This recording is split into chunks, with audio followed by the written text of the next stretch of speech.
No se ei oikein näkynyt, mutta se oli niinku intro ja siinä oli. No anyway, ei muuta tarvii noin.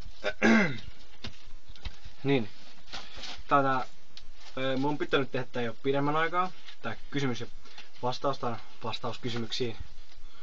Kysymyksiä ja vastauksia video. Ja no, teen nyt nopeasti, koska mulla ei hirveästi tilaa muista tai niinku hirveästi tilaa kamera, puhelin, whatever. Ensimmäinen kysymys, tää tullut kauan sitten. Hulk-pelimies kysyy. Hei mies, spagetti vai kananmuna? No, mä en ihan tiedä mihin täällä tarkoitetaan. Mä veikkaan, että tässä ei puhuta ruuasta. Mut mä vastaan kumminkin, että mä oon kaikki ruokainen. Molemmat menee. Tässä on erittäin hieno nimimerkki tässä toisessa kysymyksessä. Paska pelailee on kysynyt, tuleeko lisää flatouttia?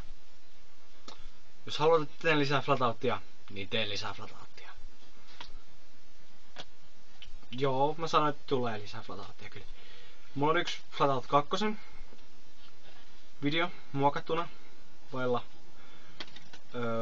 latausta. Niin. Seuraavat 2 kysymystä liittyy Denveriin. Jaaksvin on kysynyt, no mitäs meinaat kuvata? No, mulla on itse asiassa videokamera nyt, mut mä veikkaan, että tää Denverin laatu on parempi, niin todennäköisesti vlogeja sillä tulee kuvattua. Ja mä oon kuvaillut sille jo vähän mopo-ajoluvideoita. Ja no, mä meinaan sitten käyttää sit niinku videokameraa. Mä meinaan kuvata vähän kaikkea. Vlogeita, mopolla ajelua, autolla ajelua. Niin kaikki ajeluvideot tulee mun toiselle kanavalle sitten. Taavetman on kysynyt, onks nyt kuvattu Denverillä? Ei oo, mä en ole vielä kumpaakaan videokameraa saanut tulille. Molemmat on tuolla jossain tuolla mun huoneessa. Tos, noin. Mut en oo saanut upattua yhtään videota, mikä olisi kuvattu kummallakaan. Oon mä niitä kuvaillut, joo. Ja sit viimeisenä kysymyksenä. The Cross Jossi on kysynyt, ootko Myrskylästä, Lapinjärveltä, Porlammilta? Tai itse asiassa, ootko Myrskylästä, /Lapinjärveltä, /Porlammilta? No, mä asun Myrskylän täällä syrjemmässä osassa. Täällä, no sanotaan, että mä asun Myrskylässä. Mä kävin Porlammilta koulua, joka on osa Lapinjärveä. Mut ei enää. Päättivät sulkea sen sitten.